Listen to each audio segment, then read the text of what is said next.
Hello friends, welcome back to my channel. तो आज हम जानेंगे कि किस चीज़ को चढ़ाने से किस तरह से हमारा दुख और दर्द दूर हो सकता है। घर का ही कुछ सामान होता है जिसे हम साफ़ शुद्ध पवित्र पूजा घर में अगर अपने रखते हैं, जैसे काले तिल है, सफ़ेद तिल है, काली मिर्च है। तो ये कुछ चीज़ें, इलायची है, लौंग है, हरा मूंग है, कुछ चीज़ें जो हमारे घर के किचन में हमेशा मौजूद होती हैं और उसको हम शिव जी के मंदिर में जाकर अगर उन्हें समर्पित करते हैं तो हमारे अगर दुख तकलीफ दूर होते हैं। तो उन उपायों को हमारे लिए जानना बहुत ज़रूरी है। तो आइए जानते हैं, इस वीडियो में आप अंत तक बने रहिएगा। वीडियो पसंद आए तो प्लीज़ इसको लाइक और शेयर करना ना भूलें। साथ ही साथ चैनल को ज़रूर सब्सक्राइब कर लीजिएगा। धन्यवाद। प्रयास करना। तांबे के कलश में जल लीजिएगा, बेलपत्री नीचे हाथ में रखिएगा, तांबे के कलश को उसके ऊपर रखिएगा, तांबे के कलश को उसके ऊपर रखिएगा। महाराज उल्टा हाथ उस तांबे के कलश पर रखिएगा, अपना नाम और गोत्र का स्मरण करिएगा। ऐसा कैसा ही पात्र लेकर जाइए, अंगूठे से और उंगलियों से पात्र को पकड़कर बेलपत्री हाथ में ही रखे रहने देना। अपनी जिस कामना से जो भी व्यापार है आपका, जो फैक्ट्री है, जो व्यवसाय है, नहीं चल रहा या इंटरव्यू के लिए जा रहे हो, नहीं हो रहा, तो जल का पात्र पकड़कर हाथ का स्पर्श कर कर जल श्री तुम्ब रूपेश्वर महादेव, कौन से महादेव? तुम्ब रूपेश्वर महादेव के नाम से शिव को चढ़ा दीजिए। बाद में पात्र को नीचे रखकर बेलपत्री शंकर जी पे जब चढ़ाएं तो इस डंडी के भाग को अशुक सुंदरी का स्थान होना चाहिए। चढ़ाते समय डंडी का भाग अशुक सुंदर की ओर रख दें। महाराज झोली पसार कर प्रणाम करें, बाबा से निवेदन कर कर आए। 3 से 4 दिन लगेंगे, जो व्यापार ठप पड़ा था उसमें थोड़ी सी उन्नति होना प्रारंभ हो जाएगी। तुम रूपेश्वर महादेव भगवान शंकर आनंद की राशि हैं, शिव सुख की राशि, आनंद देंगे। शंभो शरणे मांगू दुख दया कारी भगवान शिव ओघड़दानी प्रकालदर्शी कैलाशी अविनाशी शंकर के चरणारविंद का रस स्वादन सुख दे। महाराज माता वृंदा देवी का सातित्व प्रबल था, कैसे मारा जाए? शंकर भगवान ने भगवान विष्णु से कहा, मैं इसका सातित्व प्रबल है इसलिए मार नहीं सकता, इसका सातित्व जब डोलेगा तो मैं इसको मार सकता हूं। तो सातित्व कैसे डोलेगा? तो भगवान विष्णु ने कहा, एक काम करता हूं, मैं जलंधर बनकर उसके घर में जाता हूं, आप जलंधर को युद्ध के मैदान में ले जाइए, आप जलंधर को युद्ध के मैदान में ले जाओ। भगवान ओघड़दानी त्रिकालदर्शी कैलाशी जलंधर को ले गए युद्ध के मैदान में। भगवान नारायण जलंधर बनकर उसके घर में प्रवेश कर गए, वृंदा के साथ रहने लगे। इतनी विचित्र कथा है, बहुत ध्यान दीजिएगा।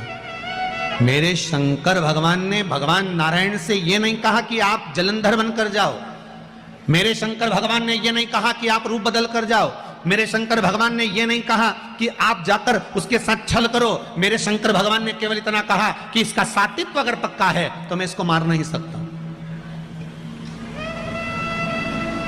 अगर सातित्व पक्का है तो मैं इसको नहीं मार सकता, मैं इसको संहार नहीं कर सकता। आप जाएं ना जाएं वो आपके ऊपर।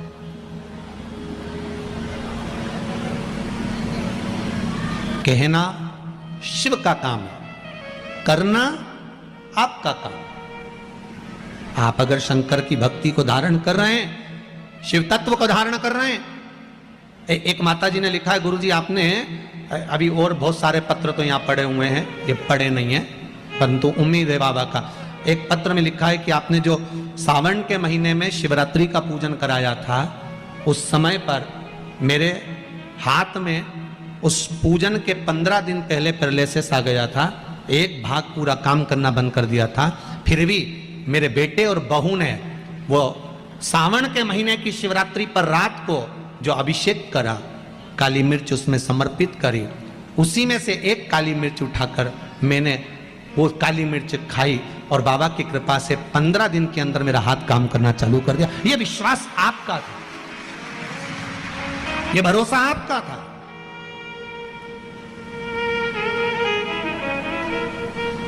कई लोगों ने वो काली मिर्ची का विरोध भी करा, क्योंकि मिर्ची जरा ज्यादा लग गई थी।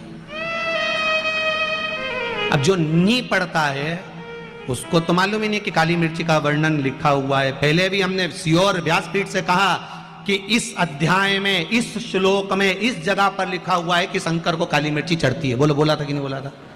बोला था ना। अब उसके बाद भी अगर लोग उस चीज का, क्योंकि व्यक्ति है, मानव है, ये मानव शरीर है, इससे, और हम कहते हैं कि प्रयास करेंगे हम अपनी जिंदगी में, और आज तक भी प्रयास करते रहे हैं।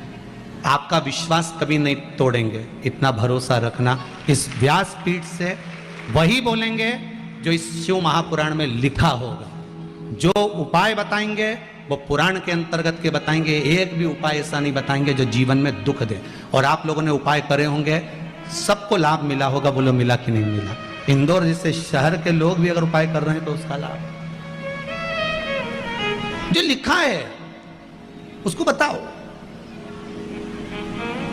मां अपने बेटे को भी कहती है कि बेटा जा रहा है, सुनो, तोरण पर जाओगे, घोड़ी पर चढ़कर जाओगे, तोरण लगाओगे, अंदर जाओगे, तुम्हारी सासू मां तुमको कुछ खाने को देगी तो एकदम मुख आगे मत करना, वो हाथ खींच लेगी। बोलो समझा के भेजती कि नहीं भेजती? मां भी समझा के भेजती है। मेरे वेद व्यास जी महाराज ने अगर ये 24,000 श्लोक की शिव महापुराण की रचना करी है तो जनमानस को समझाने के लिए करी है कि अगर जीवन में दुख है तो शंकर को ये वस्तु समर्पित कर देना, शिव तेरा कार्य कर देगा, शंकर तेरे को संभाल लेगा, तुम शिव के हो।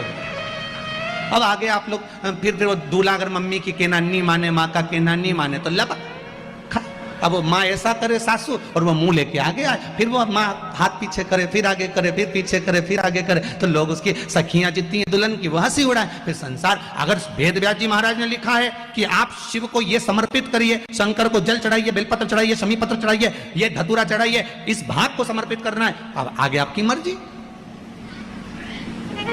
कई लोगों को तो ये तक नहीं मालूम था कि सावन महीने में भी शिवरात्रि आती है, बस आ गई और निकल गई, मालूम है नहीं। सोमवार की अष्टमी पड़ती है, शिव और पार्वती का मिलन होता है, उसका व्याख्यान वर्णन, उसको समझो। शमी पत्र की क्या महत्वता है उसको समझो, बेलपत्र की क्या महत्वता है उसको समझो, उसको समझना है। शिव महापुराण की कथा कहती है, शंकर का अनुमोदन कर रहा है, शंकर की भजन कर रहा है, भगवान शिव की कथा कर रही है, अपने जीवन में उतारने का प्रयास करे शिव तत्व को। वृंदा को मारने, वृंदा के सातिर टिकाने के लिए शिवजी ने एक बार भी नहीं कहा कि भगवान विष्णु आप रूप रख कर जाओ, क्योंकि मेरे शंकर और मेरी पार्वती हमेशा एक मंदिर में रहकर आशीर्वाद प्रदान करते हैं, अखंड सौभाग्यवती भव। ये वर अगर देते हैं तो मेरे शंकर देते हैं, माता पार्वती देती, कोई दूसरा नहीं दे सकता। भगवान विष्णु ने वृंदा के साथित्व को डिगा दिया, शिवजी ने जलंधर को मार दिया, जलंधर का सिर कटकर वृंदा की गोद में जाकर गिरा। जैसे ही वृंदा की गोद में आया, वृंदा चीख पड़ी, मेरे पति का अगर यहां शीश है तो पलंग पर जो सोया है वो कौन है? जाकर पूछा, नारायण ने अपना असली रूप दिखा दिया, दिखाया, क्रोध आ गया। वृंदा ने कह दिया, वाह नारायण वाह, आपने मेरे साथ छल करा है, मैं आपको श्राप देती हूं, आप पत्थर बनोगे। और वृंदा हाथ में जल लेकर अपने ऊपर छीट कर तुलसी का क्यारा बनती है।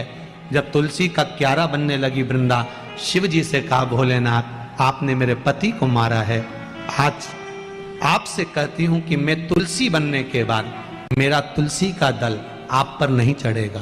केवल वर्ष में एक दिन वैकुंठ चतुर्दशी का दिन ऐसा होता है, रात्रि को 12 बजे से सुबह 4 बजे के बीच में शंकर भगवान पर तुलसी और ठाकुर जी को बेलपत्र समर्पित होती है।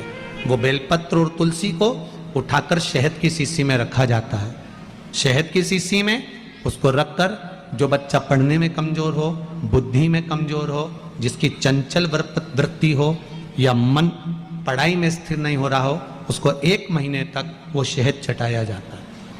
1 महीने से ज्यादा नहीं चटाना है। कई लोगों का जो दिमाग काम नहीं करता, बुद्धि विवेक काम नहीं करता, उसके लिए भी पहले वर्णन करा कि गाय जब अपने बछड़े को दूध पिलाए और बछड़े के मुख पर जो फेन आए, उस फेन को